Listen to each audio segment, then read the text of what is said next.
Un gusto, mi nombre es Jano Moreno Lorenzo de Quinto B y hoy vengo a presentar este proyecto de historia.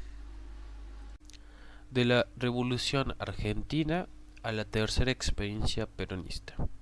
Introducción.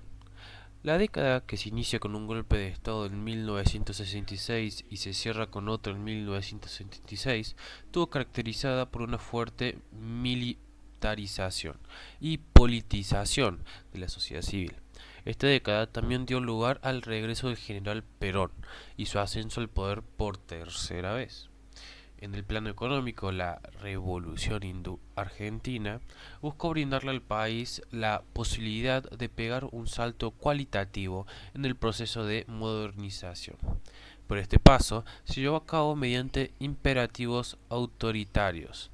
De este modo, el discurso oficial de la modernización excluyó a los profesionales y a los trabajadores, generando una gran conflictividad social que estallaría en 1969.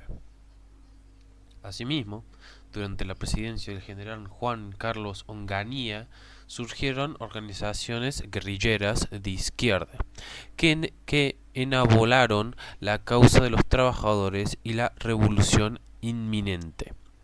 Estas organizaciones fueron aceptadas en un primer momento por Juan Domingo Perón, quien desde el exilio las alimentó para favorecer su regreso. Más adelante, el mismo Perón las desautorizó e intentó frenarlas cuando fue elegido presidente en 1973, pero ya era demasiado tarde. La violencia desencadenada por los militares durante la dictadura de Onganía y el convencimiento de los grupos radicalizados de que sin lucha no habría posibilidad de sostener un gobierno popular, desataron el enfrentamiento muchas veces clandestino entre el gobierno peronista y los grupos guerrilleros. Esta situación posibilitó el regreso de las Fuerzas Armadas al poder en 1976. Las Fuerzas Armadas llamaron Revolución Argentina al proceso iniciado tras el golpe de Estado de 1966, en nombre de la legalidad y el orden. La Junta de Comandantes suprimió la Constitución Nacional y la reemplazó por el Estatuto de la Revolución Argentina. Con este documento, la Junta destituyó al presidente Ilía y disolvió el Congreso, la Corte Suprema de Justicia y los partidos políticos. El mismo estatuto imperó como Constitución Nacional y mediante él se proclamó presidente Juan Carlos Onganía, elegido por la Junta Militar. El gobierno instaló, en palabras del politólogo Guillermo O'Donnell, un régimen burocrático y autoritario. Según anunció Onganía en su discurso inaugural, la Revolución Argentina no tendría plazos y estaría marcada por distintos tiempos para tres diferentes etapas. Primero, el tiempo económico, luego el tiempo social y por último el tiempo político. Para Onganía, el tiempo económico tenía prioridad por sobre los otros dos e implicaba la modernización de la infraestructura del país y su integración regional. Este desarrollo económico posibilitaría el tiempo social, momento en el que se distribuirían entre la población de los beneficios del tiempo económico.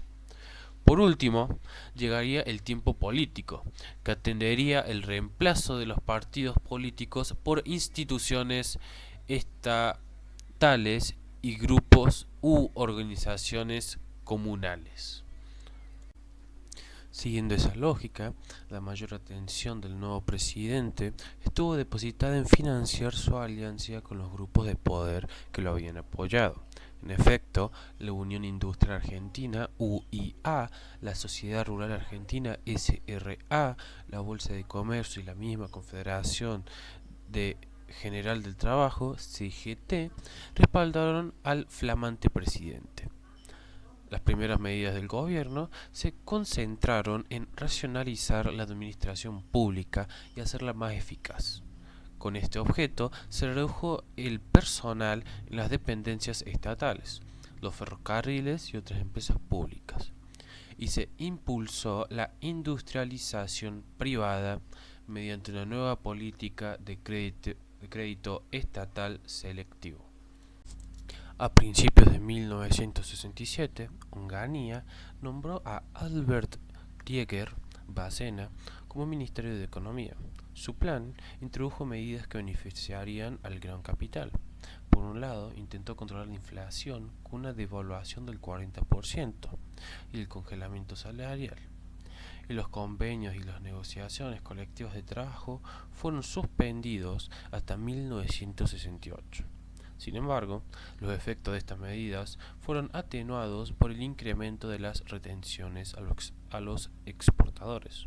A su vez, las grandes empresas fueron beneficiadas con créditos y rebajas impositivas, y se fijaron el tiempo de cambio y las tarifas de los servicios públicos. Sumado a esto, se redujo el personal administrativo estatal y se incrementó el control sobre la recaudación fiscal. La idea motora de este plan de estabilización residía en controlar la inflación sin generar redistribución del ingreso per cápita. Otra fuerte apuesta del plan económico fue liberalizar el mercado financiero y atraer el ingreso de capital extranjero privado. Pero este no ingresó en forma de inversiones directas, sino bajo la forma de créditos de corto plazo que fueron utilizados o para financiar obras públicas, como la represa hidroeléctrica El Chocón, o para financiar los mismos servicios de la deuda externa. En esta época, el endeudamiento del Estado argentino se incrementó fuertemente. A principios de 1967, Onganía nombró a Albert Rieger Bacena como Ministerio de Economía. Su plan introdujo medidas que beneficiarían al gran capital. Por un lado, intentó controlar la inflación con una devaluación del 40% y el congelamiento salarial. Y los convenios y las negociaciones colectivas de trabajo fueron suspendidos hasta 1968. Sin embargo, los efectos de estas medidas fueron atenuados por el incremento de las retenciones a los exportadores. A su vez, las grandes empresas fueron beneficiadas con créditos y rebajas impositivas, y se fijaron el tiempo de cambio y las tarifas de los servicios públicos. Sumado a esto, se redujo el personal administrativo estatal y se incrementó el control sobre la recaudación fiscal. La idea motora de este plan de estabilización residía en controlar la inflación sin generar redistribución del ingreso per cápita. Otra fuerte apuesta del plan económico fue liberalizar el mercado financiero y atraer el ingreso de capital extranjero privado. Pero este no ingresó en forma de inversiones directas, sino bajo la forma de créditos de corto plazo que fueron utilizados o para financiar obras públicas, como la represa hidroeléctrica El Chocón, o para financiar los mismos servicios de la deuda externa. En esta época, el endeudamiento del Estado argentino se incrementó fuertemente. Los índices de la macroeconomía fueron favorables a Onganía y Krieger-Bacena. La inflación fue controlada y aumentó el Producto Bruto Interno, PBI, pero a cambio las conquistas obreras fueron suspendidas. Los sectores industriales y los comerciantes medianos y pequeños perdieron posiciones o quebraron frente al gran capital. Los inquilinos se vieron afectados por la ley de liberación de los alquileres y las economías regionales se hundieron aún más en la crisis. Fin del módulo 10, comienzo del módulo 11. Módulo 11. La dictadura militar. 1976-1983. Introducción.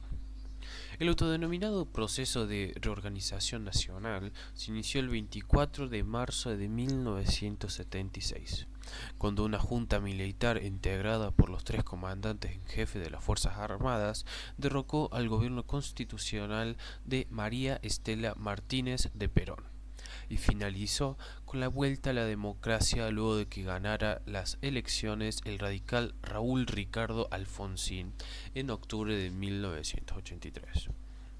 Durante el periodo estudiado en ese módulo, los militares desataron la represión más feroz de nuestra historia, violando sistemáticamente los derechos humanos con el fin de imponer profundas y drásticas transformaciones en la economía, la sociedad, la política y la cultura argentinas. Para ello, disciplinaron a la sociedad a través de la instauración del terrorismo de Estado, acallando, desarticulando y eliminando de manera siniestra, a través de la violencia y el miedo, a todas aquellas personas que se resistieran a sus objetivos. En lo económico, el gobierno militar impuso un modelo neoliberal de apertura al mercado internacional, que destruyó las industrias nacionales y acrecentó en forma gigantesca la deuda externa. El golpe militar. Al igual que los anteriores golpes de Estado, este contaba con el apoyo de importantes sectores de la sociedad civil, como periodistas, políticos, jueces y grandes empresarios, y con la aprobación de los organismos financieros internacionales. Frente a la profunda crisis que atravesaba el país, todos ellos esperaban que el gobierno militar restableciera el orden y la seguridad y normalizara la economía. Según los militares, el gobierno instalado en el poder, presidido por Videla, tenía como objetivo restituir los valores occidentales y cristianos, reconstruir la nación, desarrollar la economía argentina y erradicar la subversión que, con sus acciones y sus ideas marxistas, era la máxima responsable del caos que vivía del país. Con este fin, a partir del 24 de marzo de 1976, los militares pusieron en práctica un conjunto de metodologías y políticas que marcaron profundas diferencias con los golpes de Estado anteriores. Por un lado, la modalidad política con que ejerció el poder la Junta Militar una vez dado el golpe, las tres Fuerzas Armadas en su conjunto, pasaron a ser el órgano supremo y absoluto del Estado. Ellas designaron al presidente y a todos los financiarios del gobierno, tanto a nivel nacional como provincial y municipal. Al mismo tiempo, cada fuerza se repartió y disputó el control en distintas provincias. De esta manera, oficiales de las tres fuerzas ocuparon masivamente los principales cargos gubernamentales, como también los puestos directivos de las empresas públicas. El Congreso fue reemplazado por la Comisión de Asesoramiento Legislativo, KAI, organismo integrado por miembros de las tres fuerzas, que se encargaba de redactar los decretos del gobierno, a los cuales les llamaban leyes. El poder judicial pasó a ser integrado por jueces obedientes a la dictadura, y así quedó eliminada la posibilidad de recurrir a la justicia ante los abusos de la autoridad militar. Con estas medidas, la división de poderes del sistema republicano desapareció y quedaron concentradas en el gobierno, ejercido por las Fuerzas Armadas, las facultades ejecutiva, legislativa y judicial. La actividad de todos los partidos políticos fue suspendida y la de los partidos de izquierda directamente prohibida.